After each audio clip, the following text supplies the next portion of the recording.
Welcome to Playing with Fire, the podcast for people who are ready to custom build their love.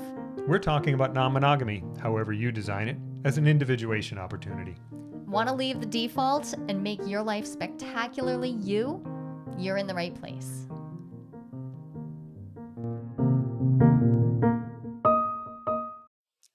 Jolie, we have a listener question. I love questions. I do too.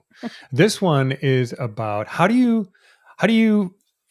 deal with when your partner does something for the first time, like first dates, first travel, first physical intimacy, which could be anything from a kiss to an orgy, whatever the first thing is for you. What do we do with that? I'm guessing that this is in the context of, like established partnership that has been practicing monogamy. But that's the way I heard it. Yeah. But before we go any too deep into it, let's say even people who are just together, including people who are partnering with people who they know are also non-monogamous, there is still something there. There's often a charge there when we're experiencing anything for the first time that feels like, okay, I still have to learn. What does this actually feel like versus the idea in my head?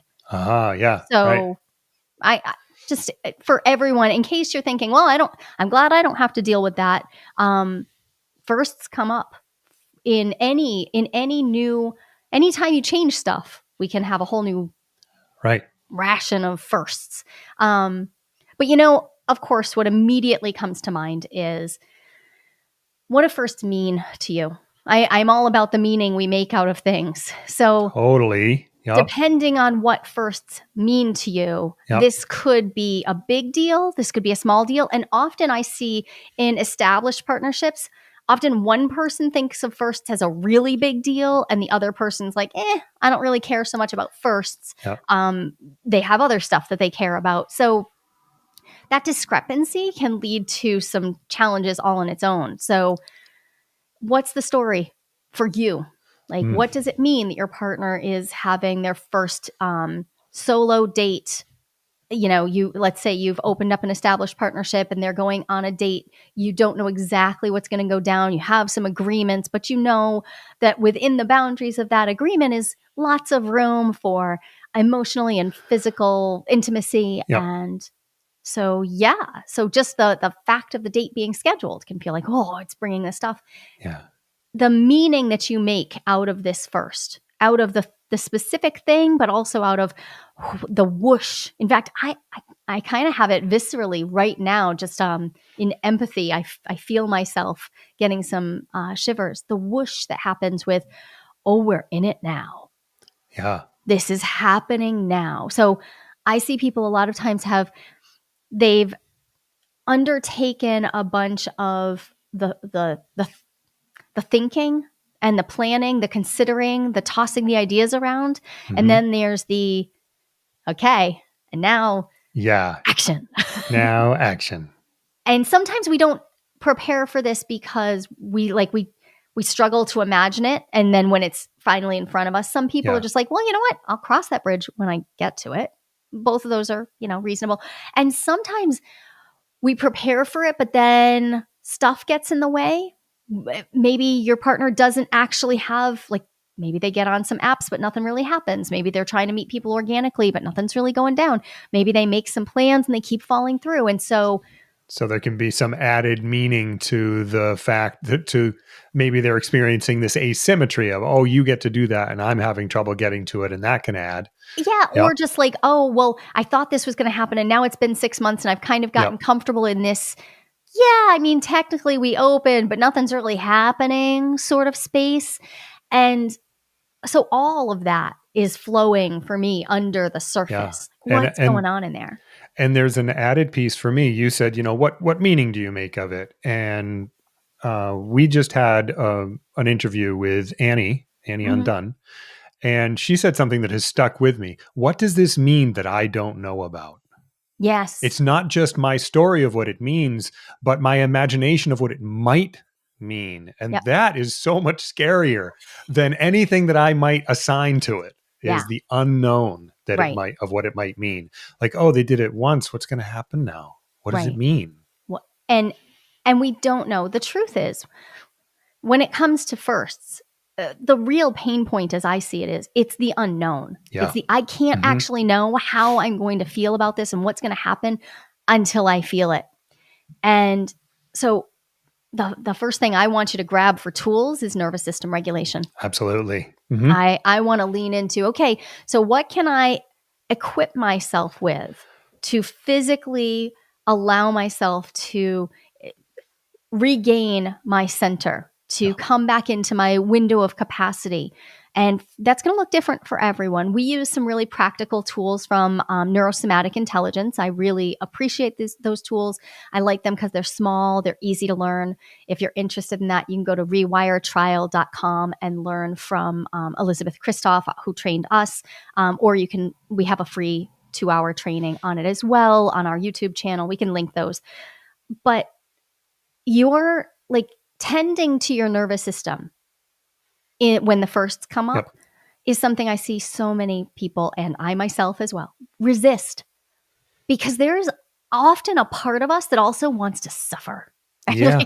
Right, we're shut down. We're in a threat response. We go into threat response, and instead of moving into, okay, I'm going to regulate my nervous system. I'm going to pay attention. I'm going to co-regulate with a pet. I'm going to do some eye movement exercises. I'm going to go move my body. I'm going to get in a cold shower.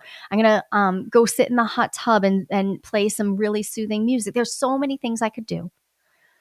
I would do some EFT tapping or so many things. But instead of that, I think I'll suffer. Right. And I mean, I get why. One of the reasons is because the need for nervous system regulation happens when we're dysregulated and not thinking clearly. so it's like, this is when I need to calm down, but remembering that this is not calm down, whatever it is that your system you might need to upregulate. You might need to upregulate. You might fall into a depression hole and you're hypo aroused and you actually need to upregulate. It depends on your response. Yeah. But but doing that from a dysregulated place. Okay. So the plan we can make is, do you have a rescue plan? Rescue plan. Mm-hmm. Do you have a rescue plan in place? And, mine is, I have 3 specific drills, neurosomatic intelligence drills that I know give me really positive response. I also know that I can move a lot of energy really quickly if I jump up and down, right? So I jump up and down and I breathe really forcefully when I do that. That's another NSI drill, but I add that to the 3 others. And then I look for a living being that I can co-regulate with. Usually not a human. I usually look for a cat or a dog because I'm actually not ready to interact with a human at that point, but I could use a little heart-to-heart connection. And then I put myself in touch with green stuff, ideally going out for a walk, but where I live, sometimes that's not possible. So I will go water all my plants, slow everything down. I'll water all my plants. Sometimes they get overwatered. Yeah, I clean things. You clean things. And that rescue plan for me is also all set to the background of my rescue music. Yeah. Right? I have a rescue playlist that so literally mm-hmm. in my Spotify labeled Jolie's Rescue Playlist. I turn that rescue playlist on. I used it recently during dental work. It absolutely, my blood pressure came down. Like the doctor had taken my blood pressure to start. And then he felt me calm down as soon as I was playing the playlist. And he was like, "What did you do?" Because I was shaking. And he's like, "What did you do?" I'm like, "I'm listening to a specific playlist that I use just for this." And it just brought me into the zone of, I can be with this. I can be with this discomfort. Because the thing that I read the question as asking is, how do I handle this? Yeah. And I don't read it as like, I don't want it to happen. No, it's like, so this is more uncomfortable than I wanted it to be. What do I do? And so one of the discomforts is that your nervous system may have gone awry. And so there are things you can do to fix them. And you made a lovely list, and it is so helpful because your list works for you. Yeah, it's not just mine. A list for everyone or anyone, really. It's yours. It's just mine. Figuring out for yourself what gets you through those times. And then talking yourself into using it, right? So this is where it's really, really helpful to me. If you do have someone who can support you in this. How having them know what your rescue plan is. Yeah. What can I support you in doing? What can I support you in doing? Should we jump up and down together? Should we go for a Yep. walk together? What do we do? It's so now though. I want to just circle back to the whole meaning making piece, Mhm. because even talking about, like, let's make a plan for the fact that this is going to be uncomfortable. Well, what if it's not? Like, if the meaning making piece was done, like if you really dig into what does this mean? What does Mhm. it mean for my relationship? What does it mean about the changes I've done? What if actually on reflection, you realize, wait, my partner and I have differentiated and negotiated and done the repair work and all the stuff to get ourselves to a spot where we can have a whole new range of firsts. Mhm. Fuck yes. Like, Yeah, right? I'm so excited. Like, Yeah. that's a complete rejuvenation of the relationship. What if you're just really excited? What if this is great? What if the reframing of that allows you to, instead of being in massive discomfort, just be in, well, I still want to have my rescue plan. What if the meaning making itself Mm. happens to open up enough space so you're like, oh, what if my partner having firsts with other people, what if it doesn't mean anything Right. Yeah. bad? Maybe it only means positive things for me. What if I've actually changed a lot, and the version of me who was deeply attached to the idea of exclusivity as the primary way I receive love, what if that part of me has actually grown and changed and I've released a lot of it? Mhm. And this is actually a time of excitement. What So if sometimes we get into habits of meaning making that don't actually align with our current worldview anymore. and catastrophizing Yeah. about our own behavior? Yep. I'm sure I'm going to freak out. I'm sure this is Mm. going to be hard. Uh-huh. What if it's not? The last time I experienced a real, like, ooh, I don't know whether I'm really ready to feel the space in, like, oh, this is new. This is a new thing. This is not a first, but like it was really big and new. When I really sat with it, I realized, oh, I was mostly just excited. I was Yeah. like 90% Mhm. of me was excited and 10% of me was sad. And the sad part was really just a really mopey child part who just needed me to sit with her. Okay, I can do that. And then the excitement can actually rise up to the surface. So also, I don't have any value judgments. If this is all really hard for you, Mhm. that's fine. Yeah. But make some space for it. Consider Maybe that it's not going to be. Yeah, it might not be. What if it's not? Mhm. The other thing that I think of as a tool to reach for is, do you have community who can show up for you, who can support you, who can say, yeah, we see you experiencing this first, Yep. who are not so deeply ensconced in their own monogamous paradigm that they just assume that any discomfort on your part should be fixed. Your partner's Right. doing something wrong. Or Like, if they're going or to that try they to add to rescue, the discomfort and Right. the dysregulation themselves. right, even with sort of well-meaning things like, wow, I could never do what you're doing. Right. That's not Yep. necessarily helpful. So, I mean, this is why the year of opening is community plus expert support. Like, I did it that way on purpose because I want you to have a place to go where it's completely reasonable, encouraged, celebrated to show up and be like, so my partner's out doing this thing for the first time. And here's what I'm experiencing right now. I'll check back in half an hour. Here's what I'm experiencing now. I'll check back in the morning and let you know how I made out. It changes things. And so frequently, especially during the early opening up time, a lot of us don't come out to everyone in our lives. Totally legit choice. Yep. You get to, and you may not want to come out. You may not even know whether, like, are we even really doing this? We don't know what's happening. So Mhm. what am I even coming out about? And so sometimes there's this sensation that you're hiding from the people who you have traditionally turned to in these moments. So now what? I want you to have some place you can bring that. And I mean, we have community. We aren't the only community. Multi-amory has a community. Normalizing non-monogamy has a great community space.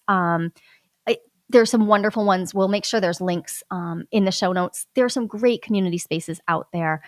You may also have local community that you don't Yeah, even know right. about. So take a look around, see what's happening in your area. But have some other people who aren't going to accidentally demonize the idea that your discomfort necessarily means something is wrong. And then, so we've got reframing, nervous system regulation tools, community. I don't know. I also really like to I like to let myself wallow a little. Okay. I do. I'm a wallower. Yeah. I'll wallow some. I think some intentional, mindful wallowing, for me personally, it has served me at times. Sometimes that's where I access the parts of me who are like totally not on board with the deals I've made. Well, that I was going to mention that, and you said reframing, and yeah, it may be that the story you imagine about the meaning of this first isn't actually one you believe in anymore. Or let's lean into the multiplicity of human beings. You may have multiple stories. Yeah. And Right. so reframing is like picking the one you're paying the most attention to. And what I hear you talking about right now is actually picking the less comfortable one and leaning into it and exploring it. Right. And yeah. now don't sure. do this if it's not for you. Nope, And but perhaps do there it it is. not during the time. So Mhm. let's say you're going to go have sex for the first time. Maybe it's not while your partner's out. Maybe you choose to have some wallow time 3 days before. Or maybe you choose to have it afterwards. And when I say intentional wallowing, I mean contained, Yep. like create a sacred space for yourself to be all the way in that feeling. Yeah. Don't just Do let you it seep recommend out giving everywhere. it an end time? I strongly do because Yeah. man, I don't know. It could- My wallow's got game. How She'll do go you for get out of that? Yeah. days. Yeah. Right. So my way out of it is to schedule time outdoors. Mm-hmm. That like that, and that's just me. If I put scheduled time outdoors, especially if I'm going to go meet someone and like go for a walk or go for a run, boom, okay, there'll have to be a change. Yep. Or I'll schedule myself to have coffee with one of my kids. I will pull my shit together for that. I just will. It's going to happen. If I need to know, I'm going to pull myself out. So wallowing, not for everyone, but consider. We write sad songs for a reason. Yeah. They can be. It can be cathartic. I was thinking about all the firsts that.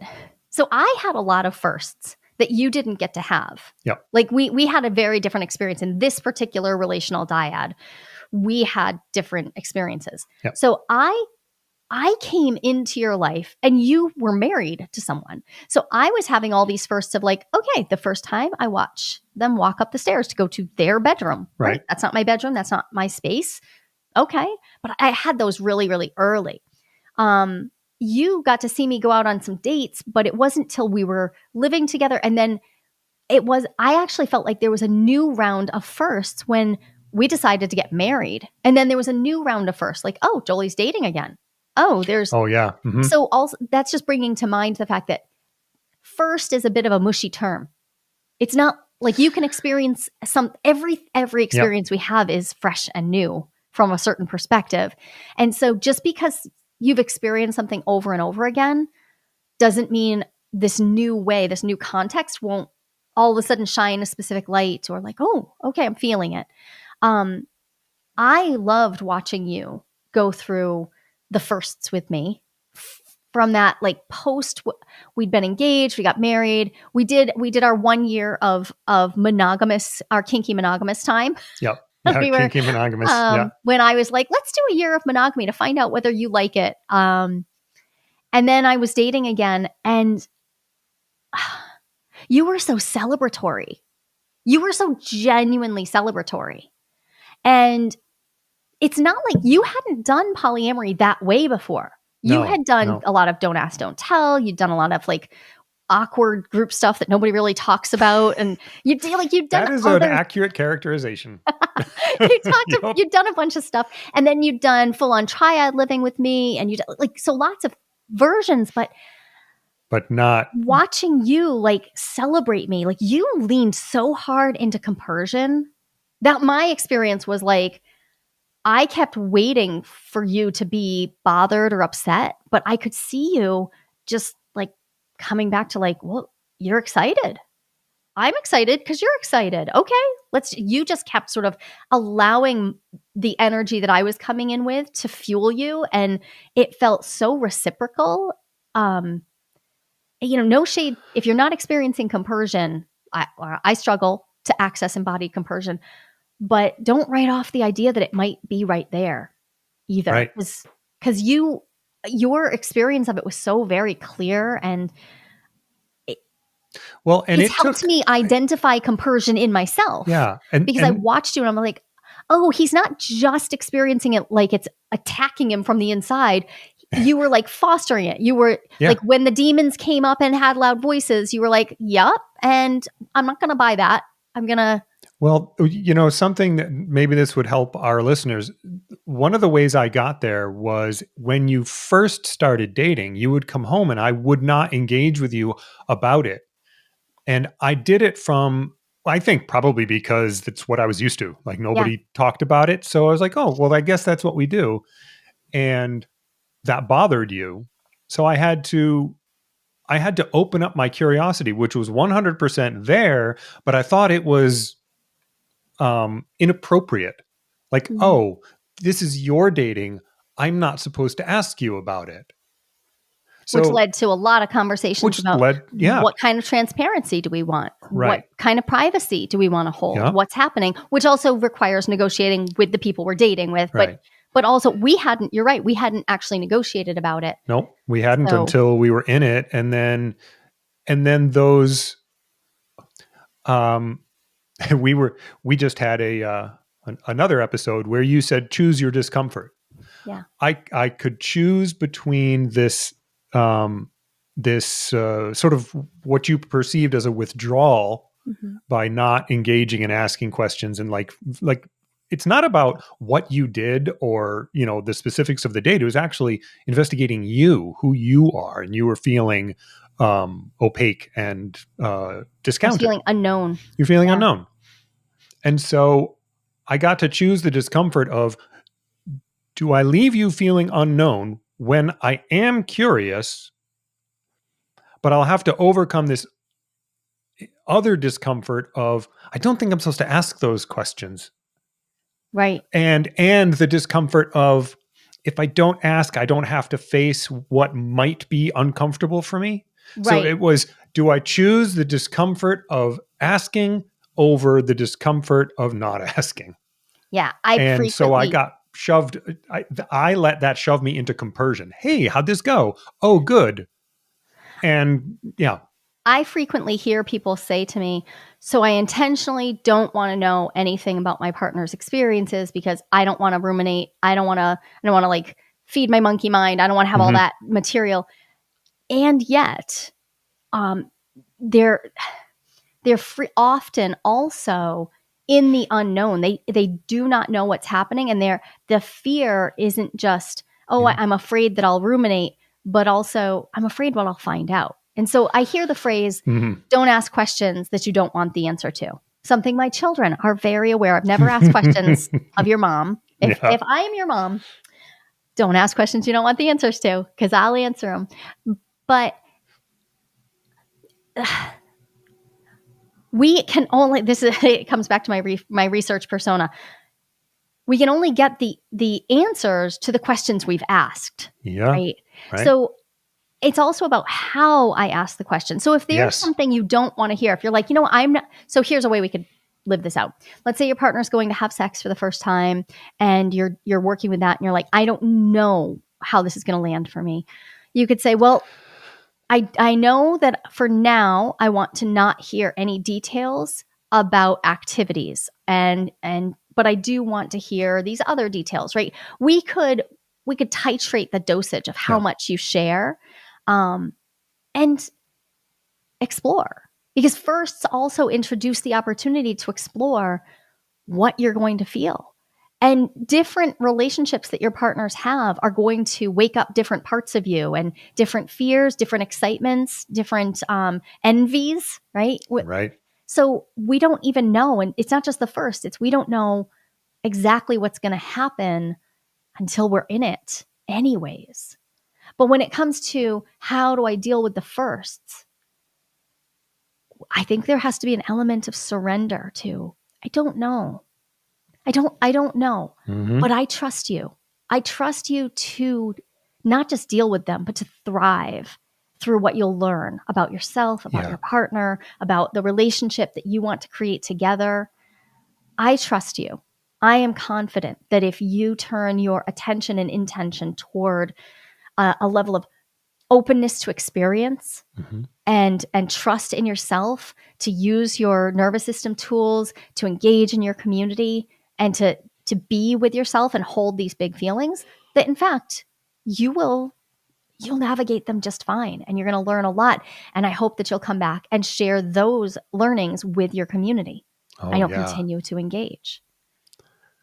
Lovely. Thank you so much. You're You've well welcome. answered that question. That was a great question. I'm super, Yes. super glad for it. I think we'll come back and revisit this Mhm. in the future, because I know that both first and different activities come up for a lot of people. And if you're wondering about the year of opening, I know we keep talking about it. You can always find out more at yearofopening.com. There's no one right way to design your relationship. And lots of people, actually about 25%, according to a recent national survey, are interested in some type of open relationship. But how do you know if you are ready to open up happily? Not everyone is, and that's no problem. I've got a 60-second quiz that will give you the answer. And even better, you'll walk away with your next step, whether you're good to go or not so much when it comes to opening up. And this is no BuzzFeed nonsense. I personally designed this quiz from my years of academic research. Go to joliequiz.com. That's JOLIQUIZ.com, and find out if you're ready to open up happily and what to do if you are or if you're not.